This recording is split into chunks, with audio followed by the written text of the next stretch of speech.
Hello, I'm Caroline Fairchild, and welcome to Working Together Live, a show about equity in the workplace with the leaders changing the face of business. When you think about leadership, what comes to mind? Do you think about yourself or those around you? Our next guests believe real leadership is about how effective you are at empowering other people and making sure that impact endures even when you're not in the room. Joining me now to discuss just that is Frei. She is the co-author of the new book, Unleashed, The Unapologetic Leader's Guide to Empowering Everyone Around You. She's also a professor at Harvard University and a co-founder of the Leadership Consortium. She got her BA from the University of Pennsylvania and a Doctor of Philosophy from the Wharton School. Frances, welcome to Working Together Live. Oh, thank you so much. Delighted to be here. And joining us as well is her co-author, Anne Morriss. She's the co-author of Unleashed and also the co-founder of the Leadership Consortium and the founder of the Morriss Group. She got her BA from Brown University and her MBA from the Harvard Business School. Anne, welcome to the show. Thank you so much. Thrilled to be here. So I've been talking to you guys pre-show about this. I've so been enjoying the book. I've even have told my husband that he needs to read it as well. And I'm sure that a lot of people in the stream are going to be picking it up after this conversation. So I so appreciate you joining us.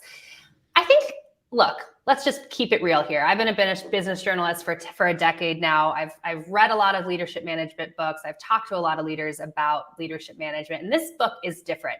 And the reason I feel like it's different is, for better or for worse, when I think we think about leadership, we think about ourselves. We think about the person, the leader. What was the moment when both of you, I'd love to hear from both of you, when you realized that that paradigm needed to shift? For me, I think it was with that paradigm, and it was so well understood, we still weren't we weren't bearing the fruits of great leadership. So everyone was becoming more and more self-distracted, and performance wasn't going up and up. In fact, the need for leadership, the quest for leadership was getting greater and greater. And so our sense was that's not working. And then when we came after it from our own way, we were like, so what else is missing? And that's when this became clear. All right. And what was your aha moment? Yeah, I mean, Caroline, to your point, people have been writing about the practice of leadership literally for thousands of years. We actually go all the way back to ancient Rome at some point in the book. Fair warning to our readers at this point. But we were really in the sandbox with a lot of leaders on trying to make their organizations better. And we got in touch with the fact that this idea that leadership is about you is a really sticky narrative. And it's even stickier as you get higher and higher in the organization. And there's all this pressure to become more and more self-aware. And what you're seeing is that the leaders who were really having impact were the ones who weren't looking in the mirror all day, but were really looking out the window at what their people needed to be wildly successful. And we thought, you know what, we're going to throw our hat in the rings here and try to tell this story in a different way. And you told it in a beautiful way. And for those who are joining us in the stream right now, let's get into that sandbox with you, if you will. Both of you have spent much time in many of the largest organizations in this country trying to fix some of the problems that are outlined in the book. Talk to us about some of the situations that you have been in personally with these leaders where you've realized that the focus really was internal and needed to be external. I'll start with one, which is when we spent some time with WeWork, and there's the amazing series on TV. So if people weren't there, you can watch Jared Leto and Anne Hathaway bring you there. And that was an example of an organization that really, on the one hand, wanted to change the world. Like, there was no question that they wanted to change the world, but they also thought that all of the ideas were okay internally. And so they were internally focused. And so what we tried to do is help them become more externally focused. And I think it's, particularly for companies that are on the leading edge and are trying to break through, even when you're trying to change the world, it's awfully tempting to think that it's about us. Indeed, it takes a great deal of discipline otherwise. Yeah, it's interesting. We get out we're all getting out our popcorn over the last few weeks watching We Crashed. And I think one of the starting points for our work with organizations is that we are all imperfect leaders leading imperfect leaders. It is a practice where our humanity gets embedded in the organizations that we're building. And so part of the work is really self-awareness, but also building the systems around us to keep that humanity in check. So there's a part of us, we're all Adam Newman, we're all Travis Kalanick on some level. And so the work, when you started talking about the work you're doing at home with your husband on trust, the work is to really pause and find a way to really understand, okay, where am I getting this right? And where could I use some work? And sometimes it takes an external conversation or external tools to get there. And that was another part of the inspiration for the book. Well, you mentioned Travis Kalanick over at Uber. Francis, I got to tell you, when I learned that you were going in-house at Uber to try and fix that organization, that move surprised me, just given your focus on inclusive leadership and given the tumultuous point in that organization's history that you chose to kind of get your feet wet there. Walk us through that decision to take a risk on Uber and talk us through some of the issues that you came in to address. Yeah, so this was back in 2017, and I got a call from a former student that was a dear former student, and I trusted everything, her moral compass, her rigor, and everything. And she asked if I would come and have a conversation with Travis. And I looked at the newspaper and I said, no, like we only help good people win, and the newspaper certainly hasn't depicted Travis as a good person.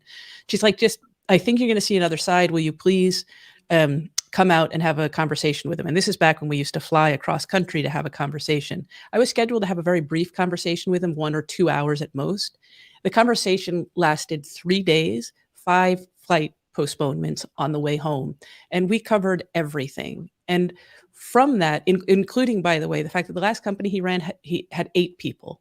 This company had 13,000 people. And he was very humble about what his strengths were and super humble about where his weaknesses were, and asked for help. And the help he needed just happened to be help that I was good at. He wanted help on leadership and strategy. He's a great strategic mind, but not everyone in the organization understood his strategy. And so he needed help in that regard. But then we spent a lot of time with the people in the organization to make sure they were good people. I think maybe 1,500 of the 13,000 before I said yes.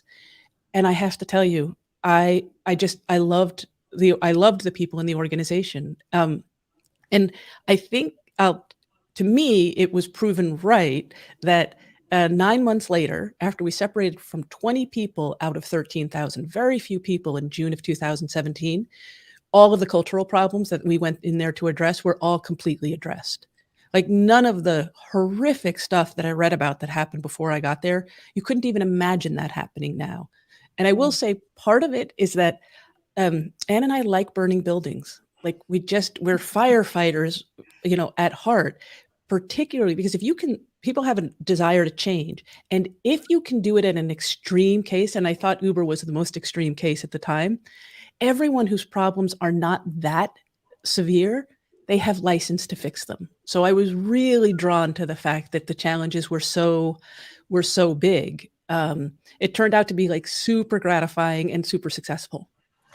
The challenges were momentous. And when you think about leadership, you think about culture, you think about change management. These are all very complex issues that have a lot of moving parts. But what I loved about the book is how both of you break down how this really comes down to simple topics. And one of them happens to be trust. And you break down quite well in the book how trust and this pillar of trust, this triangle of trust that you guys have in the book is just really essential in terms of how leaders can move forward and how they can also assess themselves and their leadership style. So we have it up for those in the stream to take a look.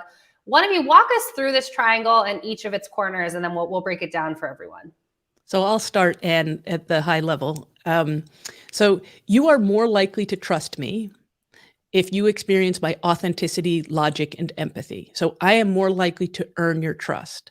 At an even broader lens, what that means is that I have a great deal of influence over whether or not you're going to trust me. It's in the eye of the beholder whether or not you trust, but I'm not asking you to give me your trust. It's a much higher bar than that. How can I earn your trust? And when we explored all the different places where trust broke down, we could trace them back to these 3 things. So it's either we're skeptical of your authenticity or your logic or your empathy. And by the way, it's not just for individuals, it's also for organizations. And we've done this now with hundreds of thousands of people and have been able to, if there was a fourth dimension, you would be seeing a trust square here. But the three dimensions of authenticity, logic, and empathy turn out to be the three pillars. And then one of the patterns we also observed is that for all of us, one of these three pillars tends to get a little shaky on us in those moments where we don't build as much trust as we could, or we lose trust. We call it a trust wobble, in part because it's actually quite easy to fix. Once you get a sense of which one of these three pillars is your wobble, then you can really get down to stabilizing that wobble and fixing it. And so a lot of our work with leaders and organizations is figuring out, all right, which of these three is getting a little shaky on you, and what can we do quickly? We have a strong bias for speed. Strong bias in the work we do. And so how can we get in there and fix it quickly? Well, I already warned both of you that this might turn into a therapy session for me. But as I was reading the book, and there's this exercise where you have to try to identify your wobble, at first I was like, oh, I don't want to do that. I don't want to do that. But it was glaringly clear what my wobble was. And my wobble, for those in the stream who want to know, is definitely empathy. But I wanted to talk to you guys about that because I care deeply about those who I work for. But going through the exercise, I realized I am not very good at communicating that. So why is there sometimes that disconnect with maybe something that you feel deeply is not communicated or maybe not expressed as much as it should be in the workplace? So Caroline, you're probably trusted the vast majority of the time, which means your authenticity, logic, and empathy are on full display. It's in the moments where you haven't earned as much trust as you want, which is the culprit. So it's not saying that you don't have the presence of empathy, you have loads of it, but it's the one that gets wobbly, that gets shaky, as Anne said. It's the one that's temporarily in the way. And so that's the one where we can, and Anne can describe this, but where we can help you overcome it. And, in reading the book, I hope you felt that it was super actionable and that you'll be able to overcome it quickly and permanently. Absolutely. Just having that in the back of my mind now when I'm either communicating decisions to a team or trying to express something that may be a little bit more challenging, I think it definitely is helpful. What are both of your wobbles then, I must ask? Well, I want to hang out on empathy, Caroline, because you promised me a therapy session, and I tend to do a lot of the one-on-one work in the work we do. So I am married to an empathy wobbler, and it's Lesbian Visibility Week, so we should disclose to your viewers that Frances and I are married. But so there's a lot of good news for empathy wobblers. So one is that you tend to be the classically smartest, fastest processors in a room. And that's one of the challenges because you often get there faster than the rest of us.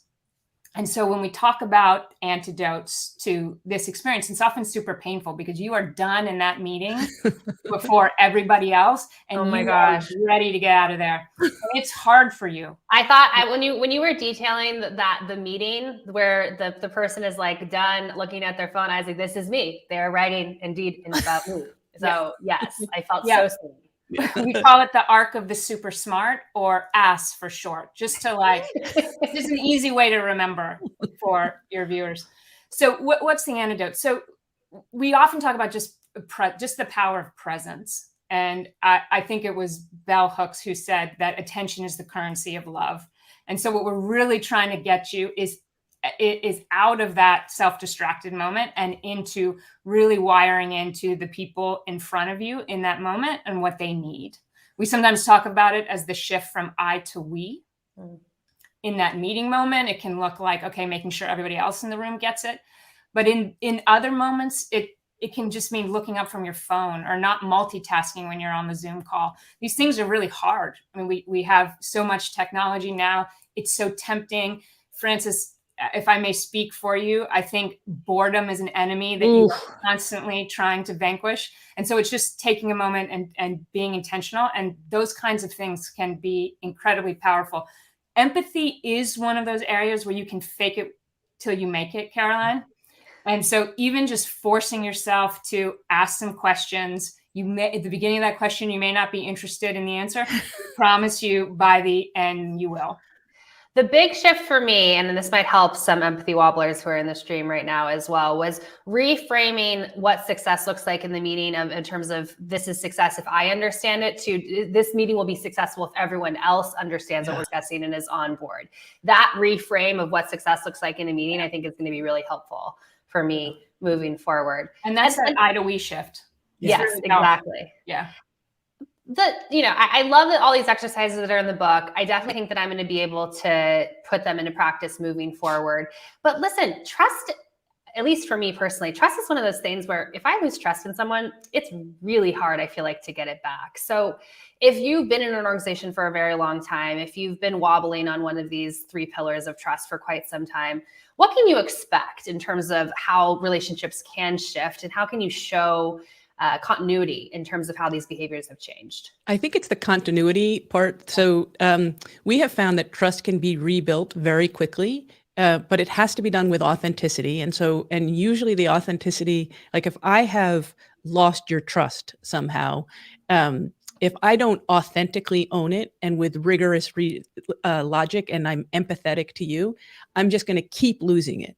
But the second that I genuinely bring forward authenticity, logic, and empathy, and then I show that I can consistently do it, you'll find that trust can be rebuilt really quickly. And so it's the consistency of doing it. If I do it and then I go back to the old behavior and do it and go back to the old behavior, that's when it's that way. So, and I, like you, I used to have a 1 strike and you're out philosophy. And it's except when the people would come back with a genuine apology and revealed logic and revealed empathy, and then it was just back together again. We find the same is true for organizations. So it's, I think we're used to people not earning our trust again because they're not displaying all 3 of these things again.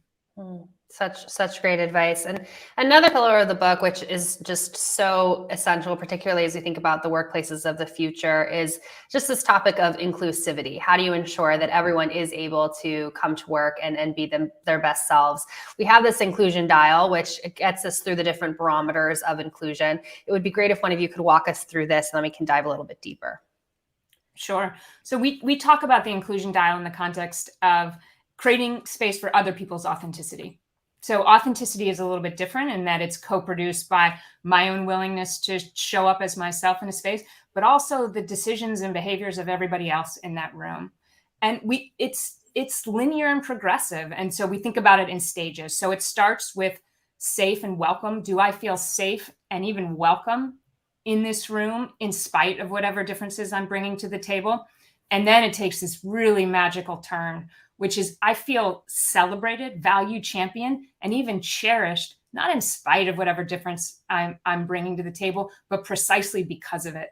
And that's where we see organizations really reap the benefits of inclusion. It's up in that cherished zone where we see organizations get to 2 to 5 times performance just by creating a culture that is truly inclusive.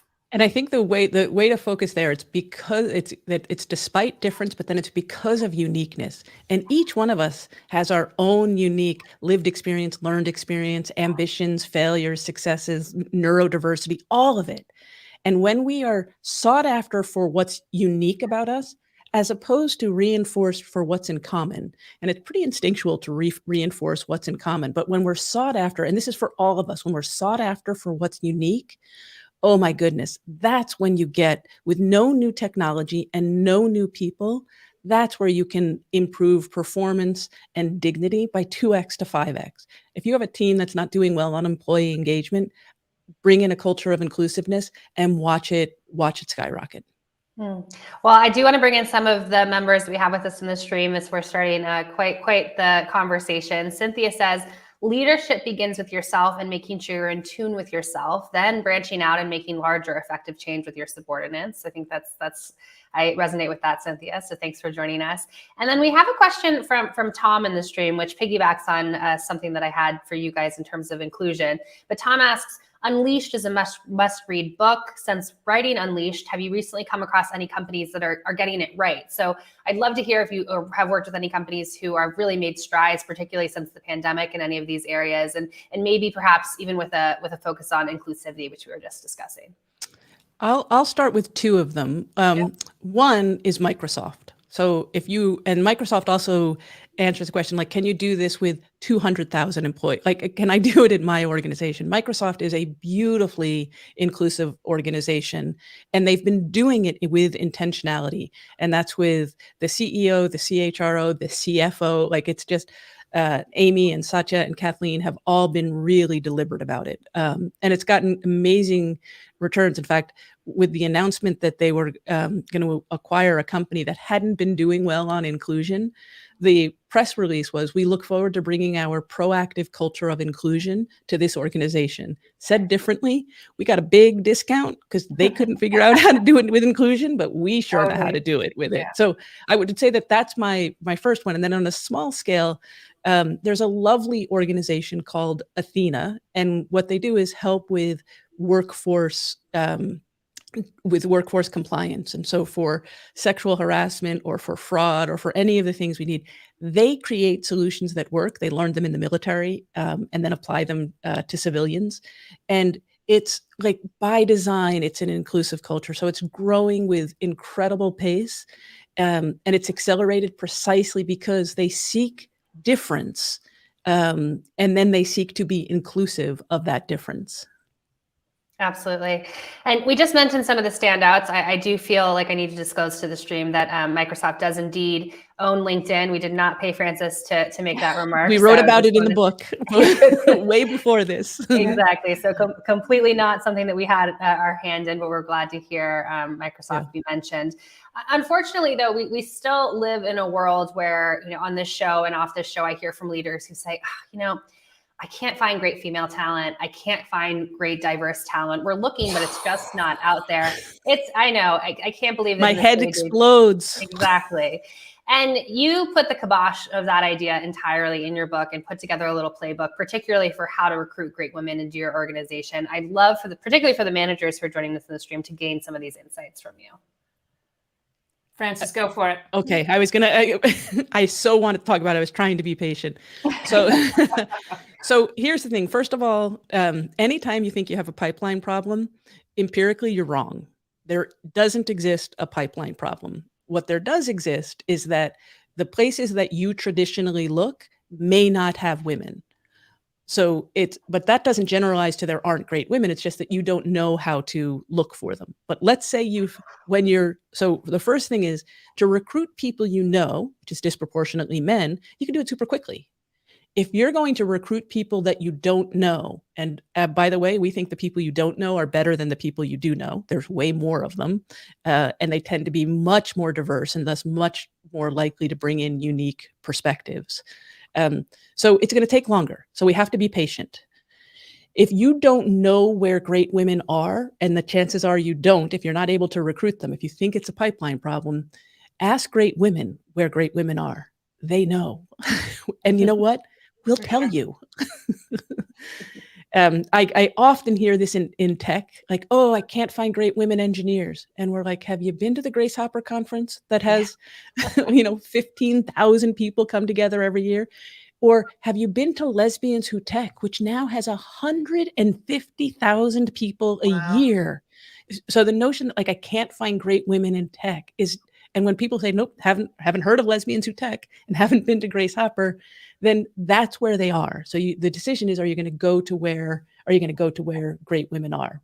And for sure, you don't know them yet. For sure. Right. And that's the jumping off point. Yeah. Right. So how do you design a different system to go find people that you don't already know? And that's where most organizations need to stretch in some way. And the next step, once you find these women, I need the stream to know more about this Dignities List. You want to ask her about what is that and how does that help with the recruiting process? Go ahead, Anne. No, go ahead, Anne. Yeah, I was just going to say it's really the artifact that comes out of a very direct conversation around what is getting in the way of your success in this organization in this moment, and what can we do to remove those barriers. So when Frances and her colleagues did a lot of incredible work at Harvard Business School to create an environment where female students and women faculty could really thrive, it was a very direct conversation. And there were very tactical things that could be done to create an environment where women were more likely to thrive. For example, daycare on campus opened after the most important meetings on that campus were happening. And because a lot of the people leading those meetings weren't primary caretakers, dropping their kids off at daycare, it wasn't on their radar. And so when we talk about, we talk about studying an empathy wobble at an organizational level, and a lot of this conversation is about that. It's about centering a community of people that you are setting up for success and figuring out, all right, what are the barriers to their impact here? And here's the thing about the indignities list that is, first, it's a direct conversation. And you can just ask people, is there anything getting in the way of you having incredible success here? And do you observe it for other people? And just bring a fresh pad of paper, because people will have no problem telling it. And then what we want to do is just convert as many of the line items as possible to the dignities list. So Anne mentioned daycare in the academic setting.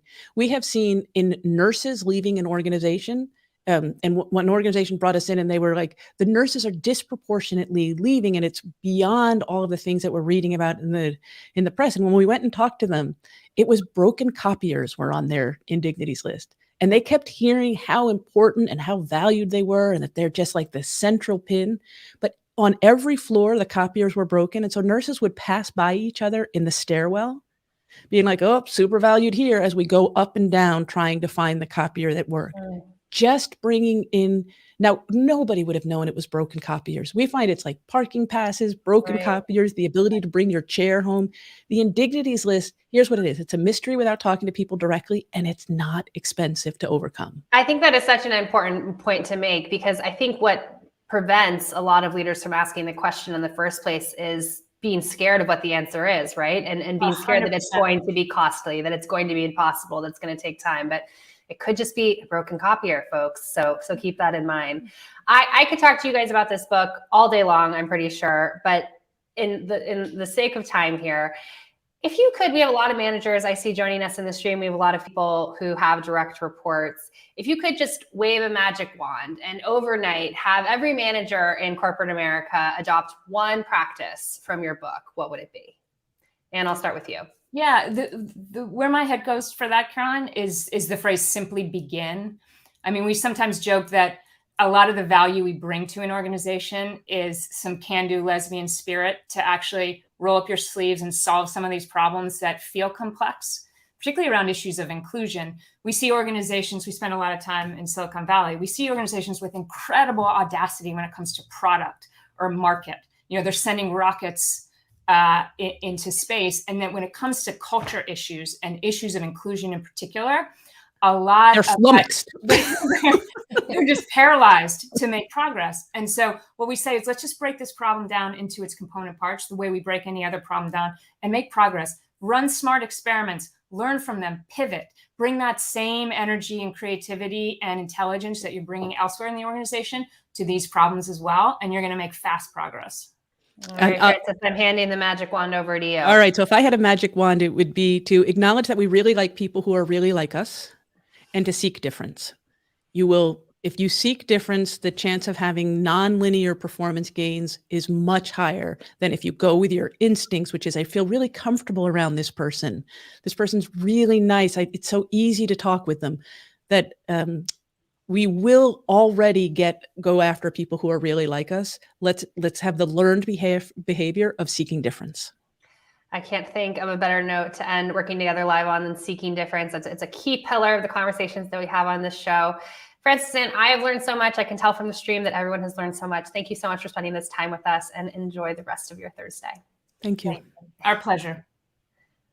That was Frances Frei and Anne Morriss, the authors of Unleashed. You should pick it up. It's on Amazon and wherever you buy your books. Be sure to pick it up and get some more tips on leadership and management in the digital age. I want to thank them for joining us on the show. All right, Working Together is not just a live show. It is also a newsletter that hits your inbox every Wednesday morning. So for more on equity in the workplace and the leaders changing the face of business, be sure to hit subscribe with the link that my producer is putting in the stream right now. All right, next week we have something very exciting for you. My colleague Devin Banerjee and I will be coming to you live from the Milken Institute Global Conference in Los Angeles. So we'll be speaking with leaders across industries, from everything from the labor market to the economy to what you can expect from the future of work. We have shows on Monday as well as Wednesday of next week. Be sure to tune in live. My name is Caroline Fairchild. Thank you so much for watching.